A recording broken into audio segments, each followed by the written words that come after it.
Hiking in the woods with my two helpful trekking poles and ran across this cedar tree.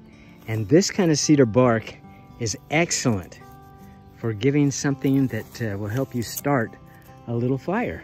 This is a very long dead pine tree, and when everything rots away except for that part of the limb closest to the trunk, it's usually filling up with pine sap, and that's why it takes so long for it to kind of degenerate to nothing. So look at that fatwood. It just is beautiful.